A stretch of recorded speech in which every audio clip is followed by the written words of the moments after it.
Today, we're going to be analysing your showreels.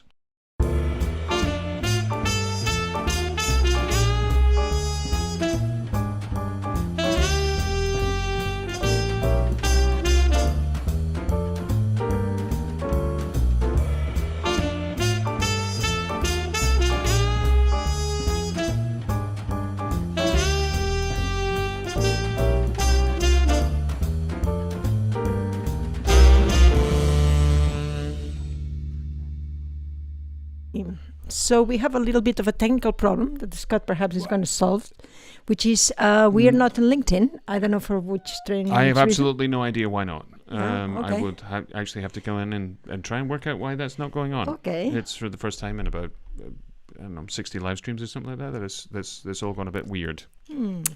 Okay, well, here we are. So let's go and start with the first one, right? The first one of our showreels that has been sent to Scott at Familia de Cine, right? Yep. Well, this is one. This is one I want to use as a particular example because I think it's a valid one. This is something which I found is very, very, very good. Right. So give me 1 second. So I just made a fist, hold off, and boom. What does that mean? It means I hit her. You hit her? Crazy, right? Oh my God, Izzy, you hit that woman. Can we have a little bit more Right volume? in the face. Boom! And she went down. Izzy? Well, I couldn't get around her and she was screaming like a retard. What would you have done? Well, I certainly wouldn't have hit her. Jesus. And you know what they don't tell you? Like, it really hurts to punch someone. Like, it freaking hurts. Well, yeah. Well, they don't put that on TV. It's all like, now that ought to show in. But for me, it was like, Look, have a little motherfucker, bit that more volume. killed.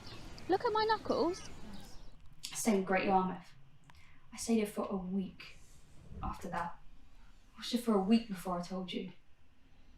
I watched her go to work. I watched her go to lunch. I followed her home a whole week.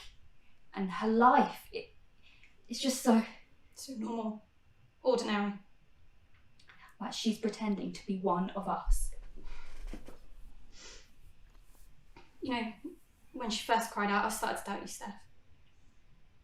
Then I realised what she meant. She meant that she wasn't that person anymore, that she was somebody different, that she was somebody else. So, this is not about sex. No. It just physics and me and popcorn. Okay, well, I like salted popcorn, not toffee. Me too. So, 7 o'clock, my place? Yeah. Great. And this absolutely is not about sex. We'll see.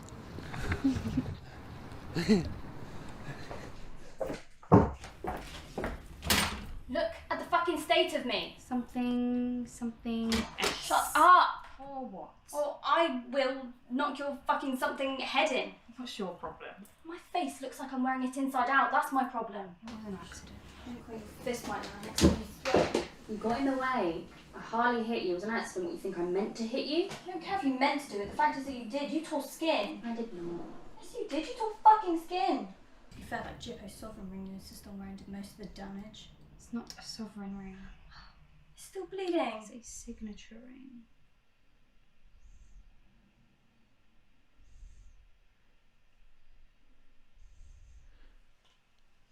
Okay. Thoughts, Assumpta? Well, it's nice. It's nice. Competent. Yeah, a couple of things. But Yeah, there's certain things. One of the reasons I wanted to put this up there because I think it doesn't drop the ball. Okay, one of the things that's it's all very easy to be an expert about things that don't work, but it's important to actually be able to point out the things that do work and the things that do work well. And I think this kind of fires on all cylinders. Now, I'm not sure whether Katie has an agent yet. Well, she should with this because it's it's pretty good. It was lurking over there somewhere in showreel land and checked out her spotlight and everything else. And quite frankly, I would, if I was an agent, I would represent her in a heartbeat because I think she's I think she's got a lot of things which are incredibly sellable, and also that she comes across as she does a very good job playing a normal human being here. You know what I mean? It's one of the things that we've come down to is that one of the most useful things is the fact that people get a chance to show themselves off as close to who they may be. Because so often, and this is certainly the tendency that we've seen in Spanish showreels, is that people have a tendency to play the most extreme aspects of humanity. It's life, death, fear, weeping, crying, screaming.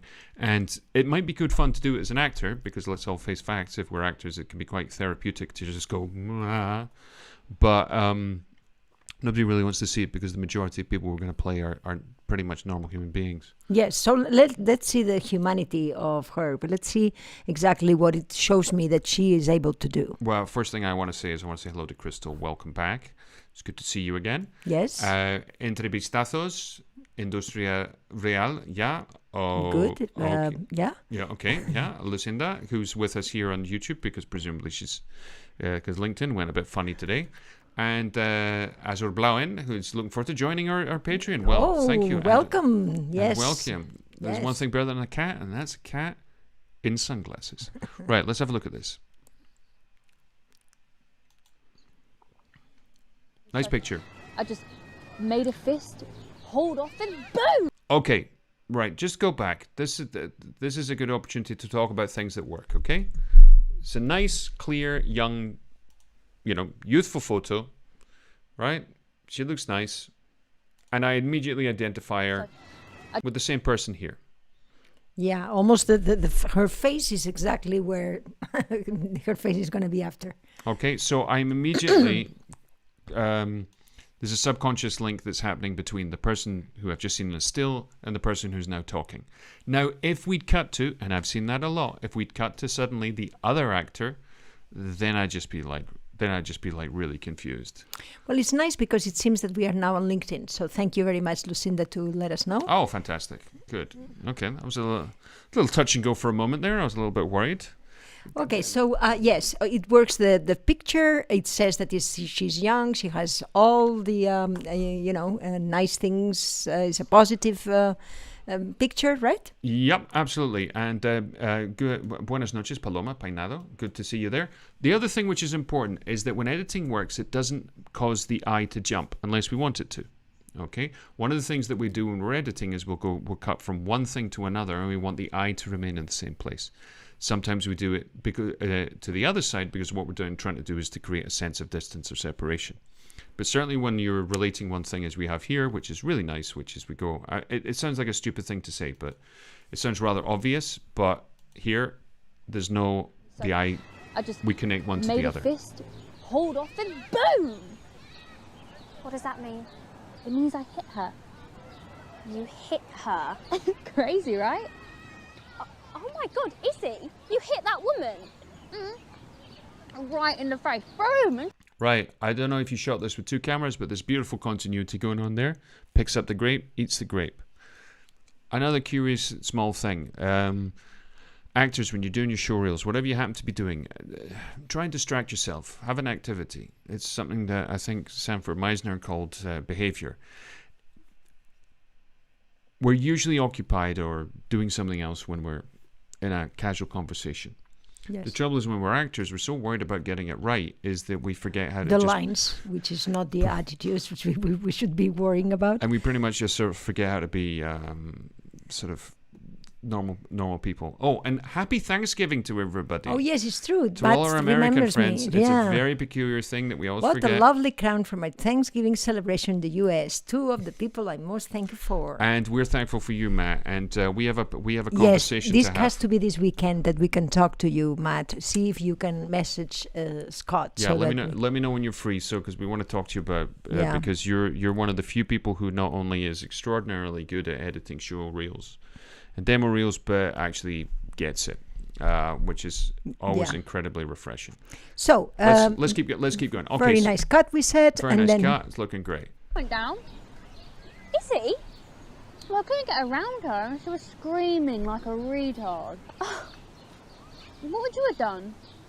Well, I certainly wouldn't have hit her. Jesus. And you know what they don't tell you? Like, it really hurts to punch someone. Like, it freaking hurts. Well, yeah. Well, they don't put that on TV. It's all like, now that ought to show in. But for me, it was like, motherfucker, that killed. Look at my knuckles. So great you are, Miff. Right. That is a nice text. It demonstrates how selfish a person can be. Well, no, but apart from that, the other thing is that she's playing it very straightforward. Straight, and it's kind of also, it raises a smile on us, seeing the weakness of this girl. Don't try to be too. It goes for. If you look at all acting that's really effective, one of the things it has in common is how simple it is. It's pretty much a single choice played to the, played as far as you can go. Yes. And as such, it has a tendency to always work because people are interested in what you're doing, not necessarily in what you're saying or how you're saying it. And what you're doing is what is behind every text, which is the action, what you actually want, It's curious, isn't it? Yes, nice. Very peculiar. Right. So now we're going to the right, and we see that that's you there, yeah? Yeah. Oh, the other thing I wanted to mention. So it's entertaining also because it's in the other opposite side. The other thing I wanted to mention, if you're out there and you have to shoot your own show reel in one way or another, I highly recommend you try not to shoot with somebody who looks like you. Yes. Or who's quite similar. Now you both look quite different. The other girl in the scene before is blonde. You're a brunette, so that kind of goes well. But one of the things that happens sometimes, particularly when you get young women of a particular age, they have a tendency to... On the same class, and then the exercises are, all about, texts that it should be done with very different people, and they're not. Yeah. So, be careful about the text that you choose and who you are doing it. Yeah, let's keep going. After that, I watched her for a week before I told you. Watched her go to work. Watched her go to lunch. I followed her home a whole week. Heime? And her life, it's just so... I followed her home. The Heim. I've heard, and to me it's very strange. It's very difficult to understand. Yeah. Right. After that, watched her for a week before I told you. Watched her go to work. Watched her go to lunch. I followed... Watched her go to work, watched her go to lunch. That I understand, but then is the next one. Home a whole week. You see? Followed her home a whole week. Followed her home a whole week. Yeah, but I hear a hammer. It's just so normal, ordinary. Like she's pretending to be one of us. Nice. When she first cried out, I started to Nice. What you're thinking, you would just, I realised what she meant. give him another She hit meant that again. she wasn't that person anymore, that she was somebody different, that she was somebody else. Nice.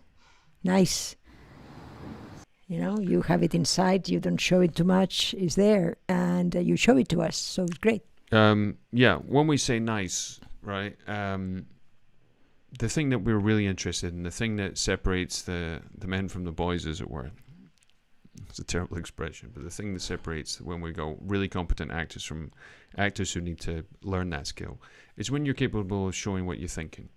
Exactly, and there is very nice because it's very subtle, but we understand you so well, and we are, we are captivated for your imagination, for you really are thinking, and we see that, and it's great. So that is when we say always that the things that you choose is not even when you are talking, is also because you give us your thoughts, you share your thoughts with us, and that when you see that is, wow, that's nice. Okay, yes, that is what is acting for the camera.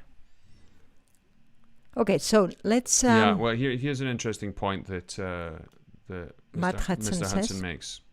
Says danger, Will Robinson. No, Danger Will Robinson. What does it mean? It's from Lost in Space. Oh, okay. It's a 1960s TV show. Okay, made into a movie with Matt LeBlanc, which was terrible, and a TV show on Netflix, which is pretty good.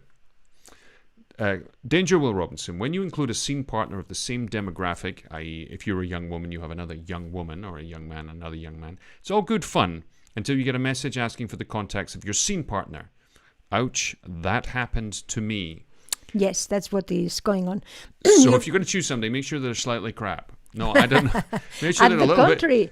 Make sure they're a little bit shitter than you are. No. What you have to do is you have to choose something like guys and girls work, different ages work well. In this case, you've got Men and women. and also you two actresses there at the start are so different from us. I mean, so different from each other that if they wanted her, they don't want you, or vice versa. Yes, exactly. Because if not, sometimes we are thinking, who is the other person that I don't know anything about it? That if it is that, what generates the question is bad. It's bad. Yeah, and Matt Hudson, as he says, laugh out loud. But yeah, exactly.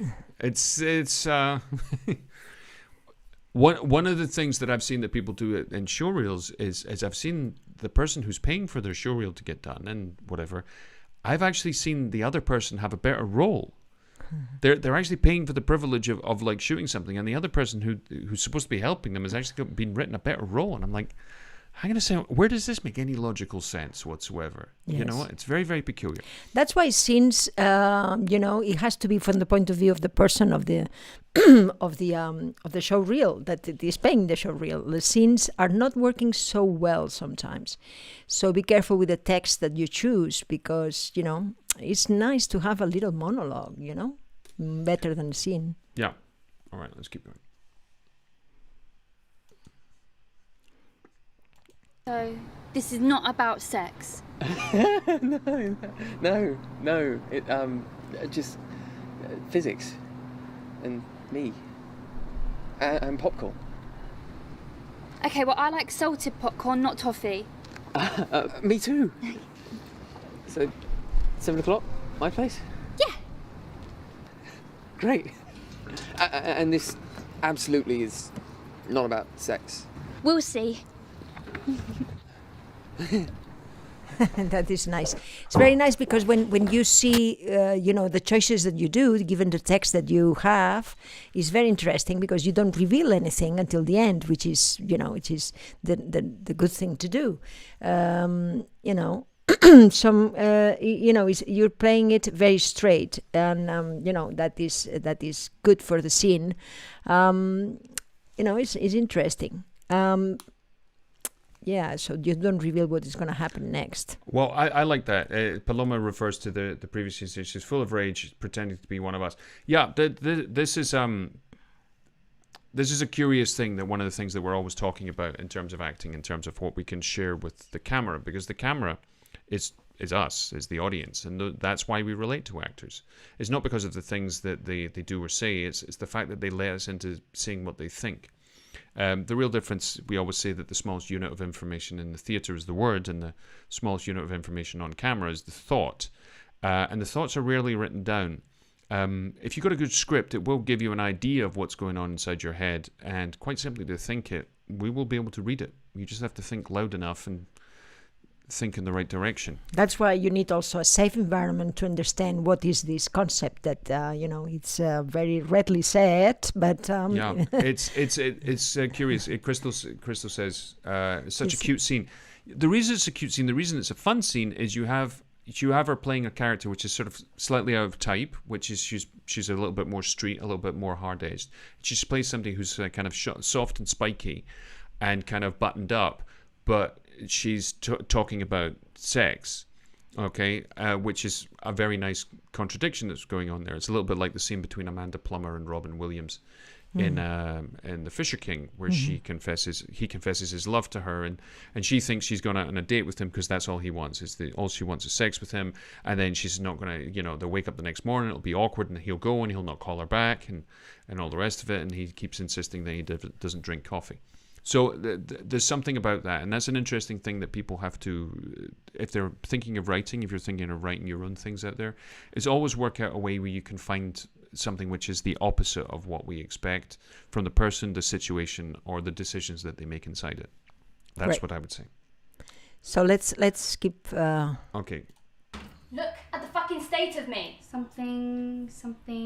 Shut up. Or what? Or I will knock your fucking something head in. Yes, to me, it's a question of how it had been shot. I would just, because I would just cut it a little bit after you see the entrance, after her entrance. Let's see it again from the beginning. It's because you should be doing something, because if not, it goes out of nowhere, your first word, you see. That, for instance, you should have been saying something. Something.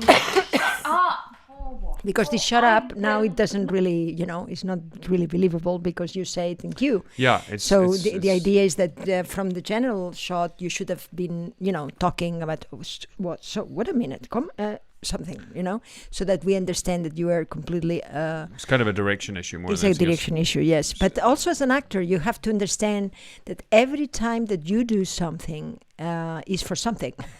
So the idea that she enters is not because she's the important one that enters, is because, even if you are there and you are small, you have to do something that's believable afterwards. So it's also your responsibility to feel, I like this word, to feel the shot, to be able to really every time think what I can do so that that the people see me doing what exactly, it needs this little scene. Because if you don't think like that, you're going to be swallowed by the desires of a director or a DP or someone that, likes to put a light into a lamp.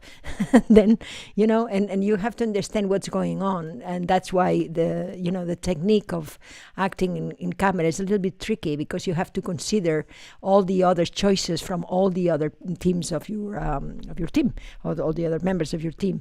And that, is something that the experience can give you, but also, classes on a safe environment, let's say. Okay. Yeah, it's one of the problems that we always have when we come down to doing working on camera or doing classes or courses, and certainly when you're doing showreels, is that it's by the time you're out to do your showreel, it's really not the time to start experimenting. You should have a very clear idea of what you're doing. It's one of the things that you should be able to have a nice open and free discussion with the people. If you're going to do it with someone, work out how the hell you're going to do it, because you should get the experimentation out of the way. So by the time you get to shooting the damn thing, it's academic more than anything else. So I find you very attractive today. Sorry, I was my thought. No, I think he's very attractive today. You've barely. I don't know. Perhaps it's not because you don't have a tie today or something. You think that's what it is? Yeah, I don't know. You think I'm a little bit more kind of like sort of dégagé? Well, look, I look better when I have less light. You see, I look. You like that? It's nice too. Hi.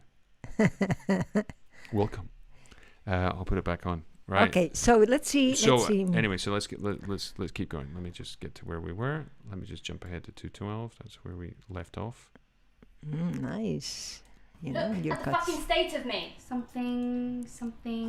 Shut up. Or what? Or I will knock your fucking something head in. What's your problem?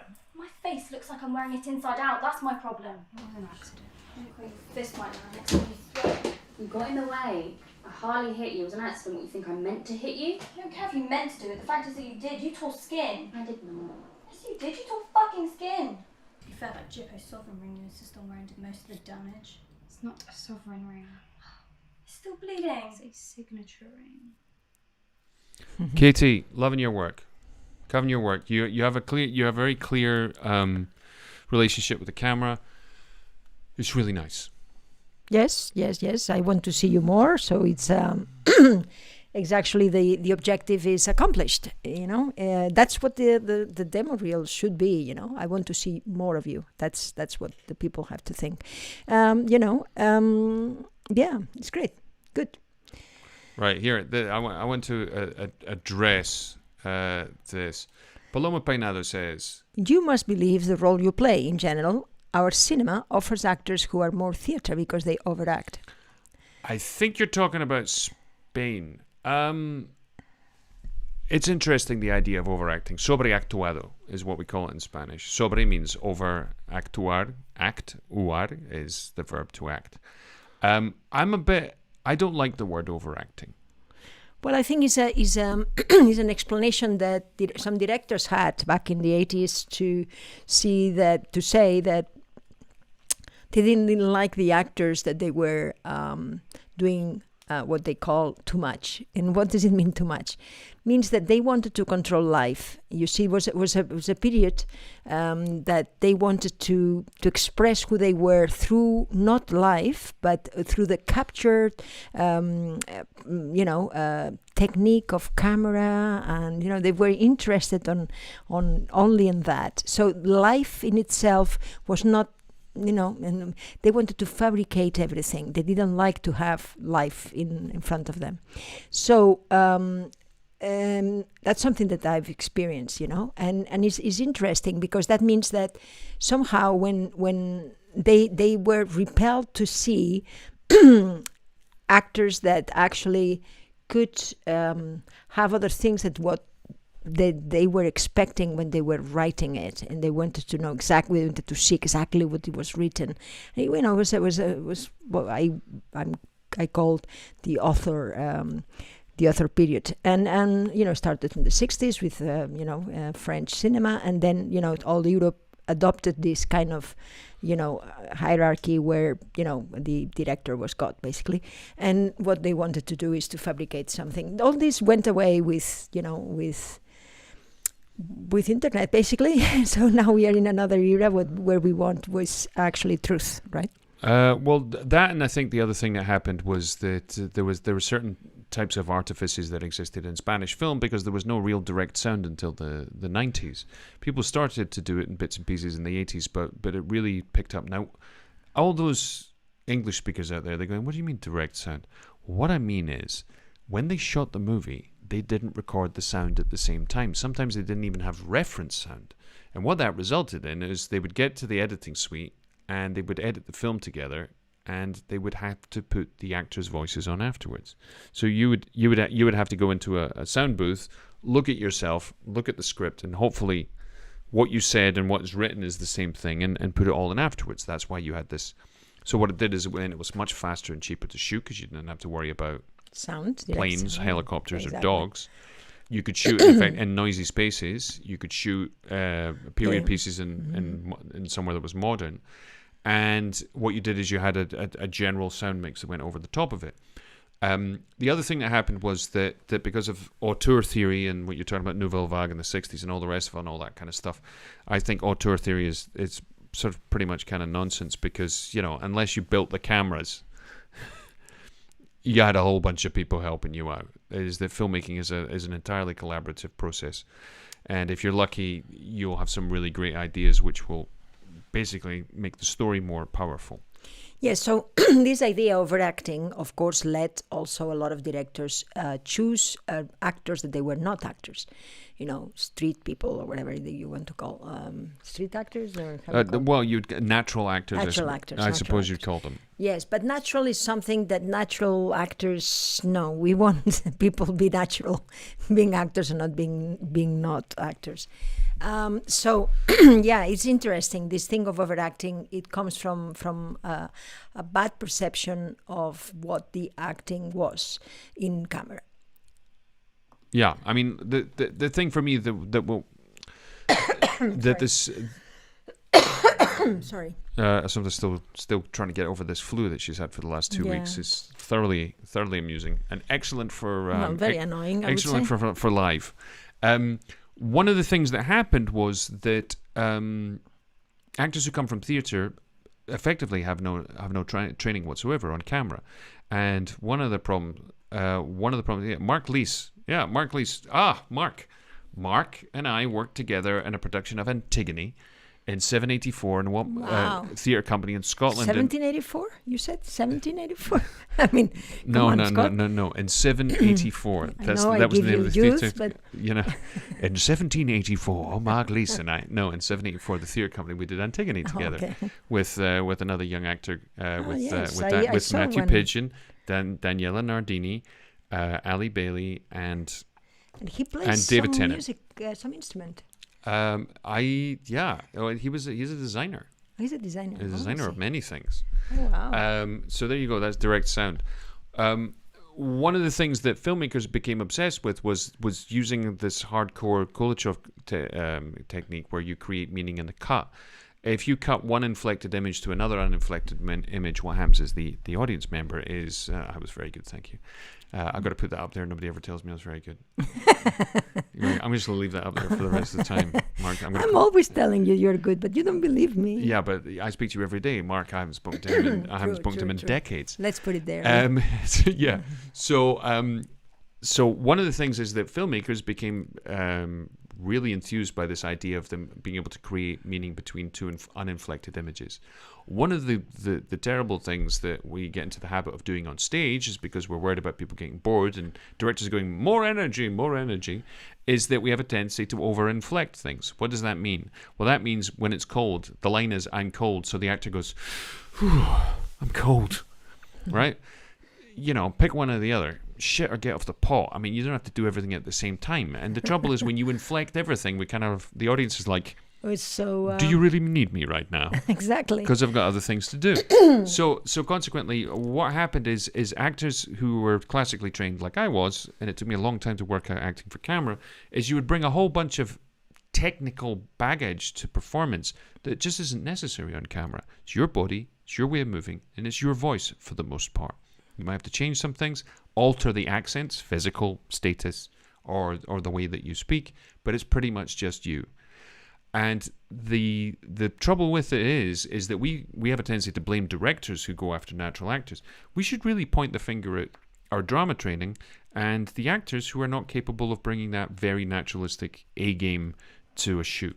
Yes. It's one of the things that we've been working on very hard for the last 2 decades is trying to pare the person back, pare the actor away, remove all the actor stuff, and just let the person out and let them speak, And the actor part of it is being able to do it take after take, work with the continuity, and do all the technical stuff. Mark Lee says direct sound. I didn't know that. What does it mean, direct sound? I don't think he was aware of this idea of shooting movies without sound being shot at the same time. So when you go back and watch movies, Spanish movies, Italian movies, look, if you go back and watch the French movies, you go back and watch the spaghetti westerns, the good, the bad, and the ugly, none of that dialogue was recorded on the day.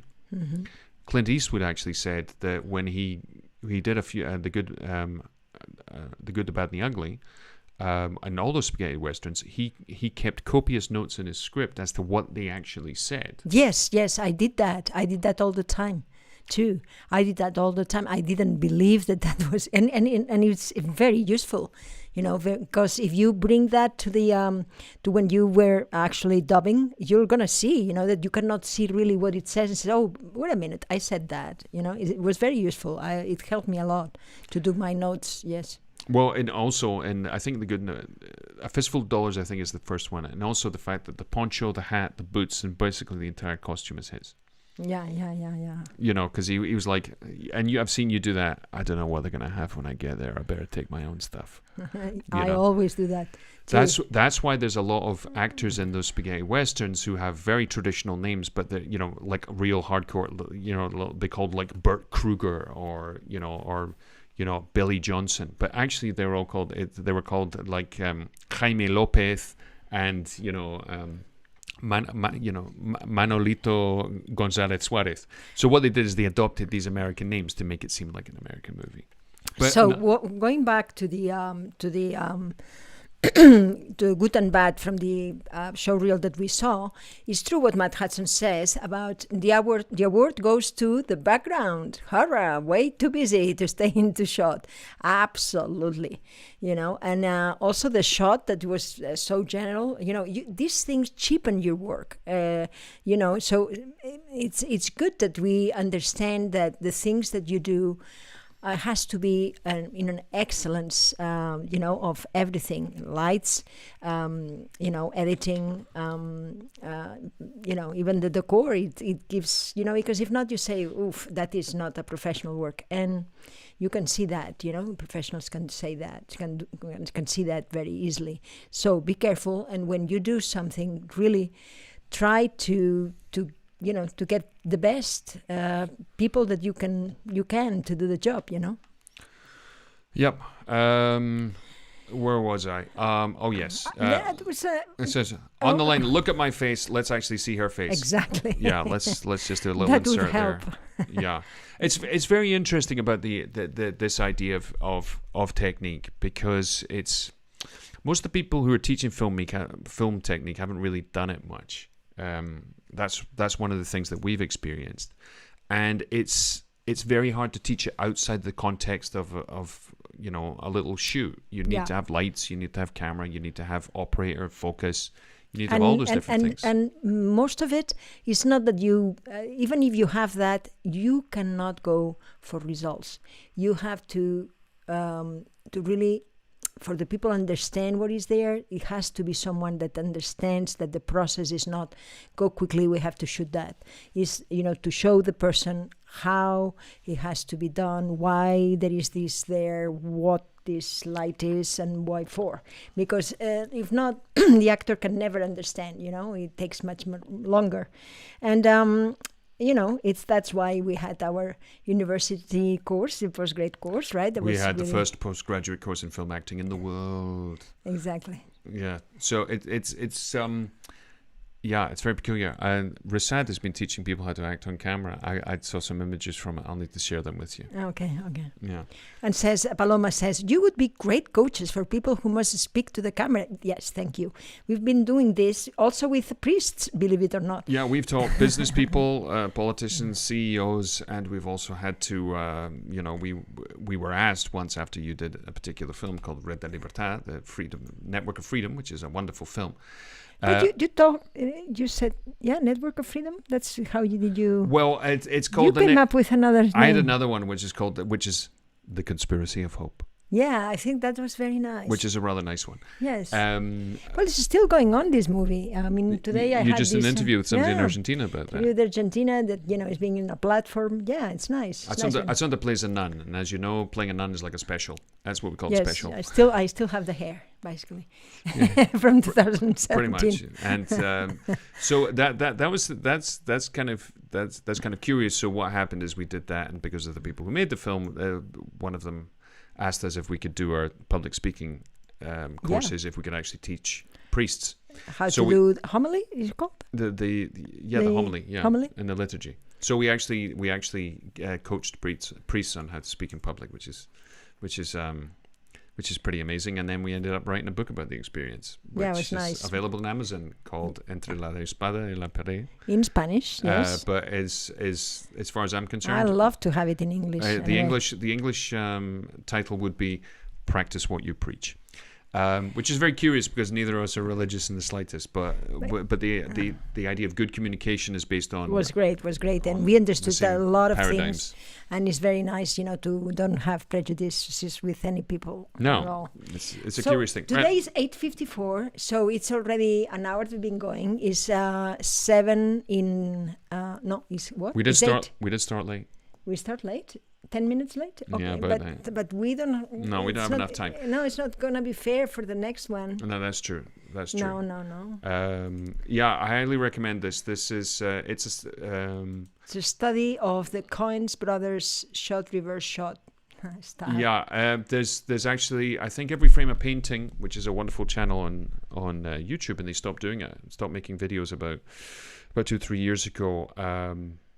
I highly recommend to everybody. I learned a lot about that. I learned how the Coen brothers do how to do comedy in close up. Oh yes, you told me about that. Well, to put the this is the interesting thing about comedy.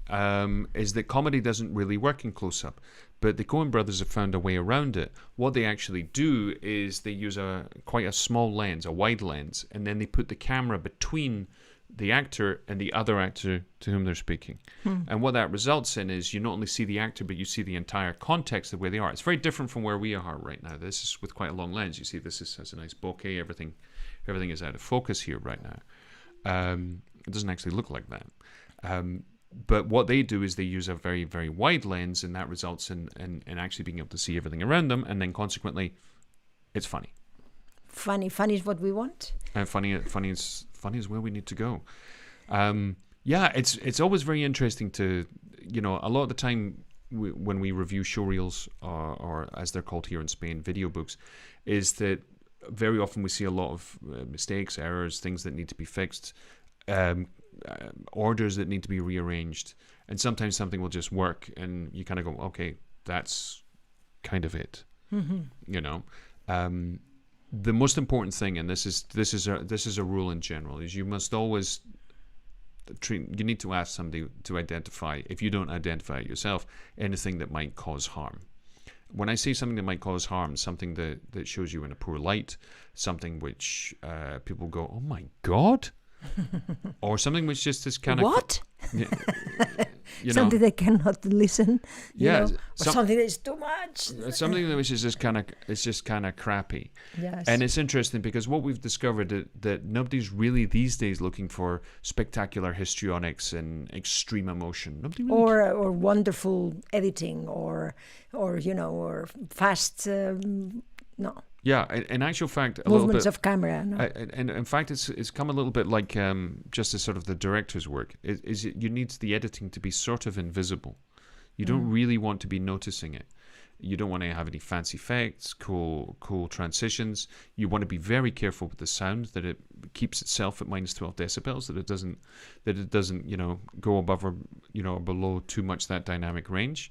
As Matt pointed out the other day, it's between. For me, it's from -6 to -12. That's what you're going to look at on your scale when you're editing the damn thing. You're not gonna rely on what you can hear alone. It's the same thing with the image. The other thing that we're seeing a lot right now is we're seeing people who've had their show reels done, and they paid for it, and everything's okay. But what happens is they haven't finished the processing the image. So what you're getting is something that hasn't been graded properly. So you're getting this the sort of dark, you're getting this dark, the sort of very light, washed out image, and what it does is it lacks all sort of resolution and depth. Yes, and what you were saying also in previous, live streams, exactly. Live streams. Directors, we say. Live streams is that, you know, you have to choose the people that you're working with and make sure really that also they take care of the acting, because that is what, you know, we see a lot of ones that they are very good lights, very good everything, you know, good backgrounds, but the acting is not there. And so they are done by technicians, but, you know, they don't have this finesse that, you know, other actors might have, directors can have, if they are good with actors. So, you know, it's interesting. It's interesting because we have to really choose the people that they can do better the job. And that means that we have to like and investigate a lot in the market who is the one who actually feels the thoughts, right? Yeah, it's one of the things that we're doing here in Spain. People are constantly asking us about it, but we're still not 100% sure of the best way to go. There's a lot of people out there who can shoot, and they've got the equipment, and it's expensive as hell. And I'm not entirely convinced by a lot of the results, because at the end of the day, I'm seeing people who are doing average or substandard scripts, and they're being directed to perform like secondary roles, and should be the leading character in their own showreels. Here's a question from Lucinda, which I think is a good question.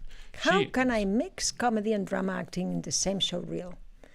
Is it all in the editing? Right. Well, let's work under the premise that the comedy is hilarious and the drama is truthful and authentic. Let's say authentic. We can debate truth all day, but let's say it's authentic for you. There's something which is intimate and something which is personal, and something which is really giving, you know, showing us something of yourself. Really, the thing will come down to the order that you're going to put them in. We've seen things which are funny and serious, and the fact is that, you know, the audience is capable of turning on a tuppence, you know, turning on a penny when it comes to, you know, going from one thing to the next. If you got sufficient, if you got enough commitment in both of those sorts of things, it shouldn't really matter how, where it's going to go. The trick is if you start out funny, then you have something serious in the middle, and you end up with funny at the end, you're going to leave them with a nice taste in their mouth. Yeah, I think there is no rules about it. It also depends on what you want to sell. You want to sell yourself as a comedy thing, or as a drama, or both, or if it's both, and that's what you want to choose. Make sure that the comedy one makes you laugh every time that you see it. And this is the trick with the comedy. I would go for is go for real. Go for kind of truthful before you go for funny, because that's I'm sorry, that's the stop before funny. Is authentic and real, and the commitment to it will take you to funny. One of the things that happens here in Spain is they have this what they call registro de comedia, which is like a comedy register. And one of the problems with the comedy register is it's not in the slightest bit funny. That's just me. It has a tendency. That is me too. Yeah, it has a tendency to do that. You can't make everybody laugh. No, you cannot act comedy. It's impossible. What do you mean you can't act comedy? You can not act as if it was a comedic thing, a comedy. Oh no, you don't. You don't put your comedy hat on. Exactly. Well, okay, yes. And one of the other sorry. One of the other things which is get back in your box, honestly, seriously. I'm sick of you. I'm gonna make myself very small. Nonsense. No, but one of the things that happens is that we need to try not to alienate people, and in the sense that if we drive in towards sort of real as much as possible, if it's funny, it's going to come out. Look, the other thing I always say to people, how often people out there who've acted in plays and been in rehearsal, you're doing something super, super serious, and it's that far away from comedy. It's that far from tumbling into ridiculousness. That's all it is. But you need to go to that extreme before you can kind of make it funny. Well, thank you very much, Matt. I've read it. Your face, Assumpta, is one of the most subtly expressive I know. Such passion and a simple glance or shift of the eyes. Wow, if you say it like that, I just fell in love with the phrase, already. You're not going to have words. Mr. Flirty Gertie from number 30. Thank you. Well, look, it's been short and sweet, but this covers a lot of the things that we always enjoy touching on. And the thing for us is this is ideally a conversation. Tomorrow is going to be in Spanish, but if you come also to our Friday show, you're going to see also that we're saying "Ask us everything," and we like that. We like that because that means that you can express whatever you want. So if you are from another language, we're going to speak in English too in this Friday. So please come also on Friday if you want to come, because it's a nice way of actually debating things on your interest. So other interests that you might have, and you can also might share with us. We would love to have you all there tomorrow. Yeah, that's great. Remember, if you're on YouTube right now, and there are a few of you, remember, if you haven't subscribed to the channel, hit the like button, and remember, hit the bell. That helps us out. And also, if you're on Facebook, which is where most of our people come in, you can give us a like and follow the page if you're not doing it already. And the folk who are out there on LinkedIn, remember, we're live 4 days a week, and we have our private Zoom on Tuesdays for our Patreons, which you can find at patreon.com/Assumpta Serna. And our friend out there, who I believe is still with us on Twitch, remember to subscribe. We're one of the probably the more curious things you can find on Just Chatting and Twitch. I keep trying to tell Assumpta that she should, wear a low top and play League of Legends. But, we can try. We can try. I need to put the camera up higher. Okay. You know what? That's good, because they need to have a shot down your shirt. And I need to have like one of the. Yeah, maybe we can do that. Chairs. If we get more subscribers, or something's going to change her bikini, or I don't know. That seems to happen. Well, no, I don't think that is going to be ever great. Don't worry, Crystal. You must tell me everything that's going on, and I have to. I want to get the Zoom with the English speakers together soon, because there's a lot of you right now, and I think it'd be fun for us all to get together and have a chin wag. I think that would be nice. So thank you very much until perhaps tomorrow, and thank you, Lucinda, who thanks us for advice. As always, yes, of course, anytime. It's the entire reason that we do this. Exactly. Because we don't know everything, and if we don't know it, we'll try and come up with an answer for it. It's just because we've seen so many things and worked with so many people that there's usually been a case of it coming up somehow, somewhere, sometime. Right, and well, that's our show for today. Thank you very much for dropping by. I cannot say más y mejor, so I can say... Upwards and onwards. Okay. Do you want to say it? Upwards and onwards. See you soon.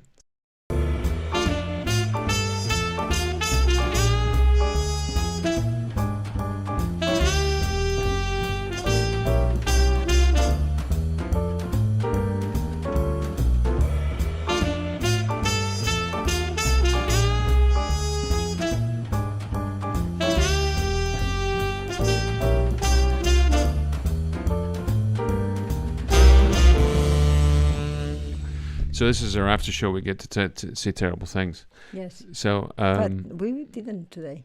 Well, you don't want to say terrible things? You want to say terrible things? I don't really want to say terrible things. No, why? No, me neither. It's very interesting. Sorry, go ahead. No. That it happened in the real world. Things that they are interesting. No, I mean today we had. Something happened. Something happened. No. Something happened. Apart from being very cold here in Madrid, which I'm not used to. No, but I mean, things that Well, you've got Kevin Spacey, who's been compelled to pay Netflix $31 million for loss of earnings because they had to fire him because he's a what?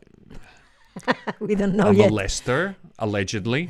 Well, I got to say allegedly because he's but poor guy. I mean. But listen, I got to tell you, the anybody who was working in the theatre in London, before all that went down, was pretty much aware that they should be careful. What a shame. He was such a good actor. He's such a good actor, man. Mm-hmm. But Frank Underwood in House of Cards. Well, I think maybe Mr. Spacey is slightly worse than that character, allegedly. Allegedly. Of course, and also what you got now is you're going to have a suit that's going to go against Alec Baldwin. Alec Baldwin, that was the other one. Yes. Now he's responsible because he should have checked the gun, which is a preposterous idea that he should have checked the gun before he cocked it and fired it. I mean, he shouldn't have done it anyway because that's the rule, but people get complacent, I suppose. But you don't hand somebody that could potentially have something in it. It's just layers and layers and layers of incompetence. Yes. And they're going after the guy with the most money, I suppose. Yes, but it's true that, it's something that we have to remember, that every time that they give us something that can be dangerous for others, we have to check it and recheck it. And don't leave the thing alone because that is deadly. Yeah, but so what happens? A car engine could explode. Does that mean you have to open up the hood? No, you have to make sure that you have it ignite the less possible. Yeah, but the trouble is that there's a whole set of things that are supposed to stop people from doing that. Andrew, he was there. Andrew Gillespie. That's nice. He's up there. Look at that. He's over there, and he's over there in LinkedIn. Where Look is at he? that. He's in Boston, Massachusetts. That's still where in Boston. He is. Okay. He'll be enjoying he's obviously got the day off because it's Thanksgiving in the US of A. Okay. Exactly. Andrew's I think he's an American right now. I think he's a naturalized American, which is congratulations to that. Well done, sir. Okay. Hopefully, hope you're doing well. And Thanksgiving is one of the loveliest traditions in American culture. I know people don't hear those two words put together in the same sentence, but I believe there is one, and I think it is genuinely one of the most profound and lovely things that people engage in, which is about family. It's about friends, and more than anything else, it's about gratitude. Mm-hmm. Andrew's my cousin, by the way, and says U.S. and British citizen. Well, as he says here, he's British. Well, no, British. No, British citizen. Well done. You don't have to give him one of these. So Crystal says, one of the sets I was recently on was a bit unsafe. They replaced the director and several other people. It's one of those things. It's like when we were talking about, the idea of when you read the script or you're doing the scene, sometimes that you don't want to be a bit of an ass, you kind of keep your mouth shut because you don't want to be a problem. Yes. The trick is to say it to the right person, which is usually the first or one of the ADs. Or your union. Yeah, but sometimes you can't immediately make a quick call to the union when somebody's about to roll cameras. We have a mobile. Yeah, but you can't stop the shooting there. It's going to take. If you see something imminent that's going to happen. That exactly the same time that it was shot, someone picked up the phone and called police. The same. I mean, a few seconds afterwards. Yeah, I know that's what you do there, but you don't do it beforehand. Mm-hmm. You know, the idea is that if something is you perceive as being dangerous, you've seen things, I've seen things, we've all said things that you go, that can't be careful with that. There's this assumption that everybody else apart from you is a genius there, Yes. that they all know what's going on, and genuinely, I've put my foot down and said I'm not doing that. Yes. I know you did. You know, and you have to do it because it's not against my advice. I can say, yeah, the thing with, no, but are you sure? No, but are you sure? The thing that you were doing with this movie that we're doing in the tunnel of underground. Yeah. Mm. Right. Okay. That. And Andrew says, "Thank you both. That's exactly what you say, Scott." Yep. I think it's wonderful. I think it's great. So happy Thanksgiving to everybody who's out there, and thank you for wanting to become part of the family. And if you're on your own this evening, eating your turkey on your own, just remember that there's a family waiting for you here in Spain that's got these two people in it who are fortunate enough to seem to have attracted 100 or so people to work with us, create commissions, develop projects, write, do castings, do self-tapes. Yeah, we got also a director that helped 16 of our actresses to be able to be in the set. So yeah, we're happy. Thank you very much. Yeah, and as Crystal says, it isn't just your own safety in most cases. No, we have to look out for each other. It's very, very important. And you know, to quote the man, don't think what's going to happen to you if you do something. Think of what's going to happen to somebody else. Mm-hmm. Andrew, all the best to you, and love to your magnificent family. You're an extraordinarily great man, a good man, and very, very blessed, and you deserve it all. Seriously, and I mean that. And as they say, the more you know. Exactly. This is this weird thing that happens. I do that and I come back here and it doesn't work. Right. So thanks very much, guys. You're awesome. Have a great day. And see you perhaps tomorrow. Oh, yeah. And just remember, patreon.com. You don't want me to finish. Assumpta Serna. You always have to say something else. Of course I do, yeah. I want the last word. I'm not going to say anything. This is it. This is how you join Familia de Cine. Right? Okay. That's how you join us. All right. I just got that out of the way. So go ahead and say goodbye. Bye-bye.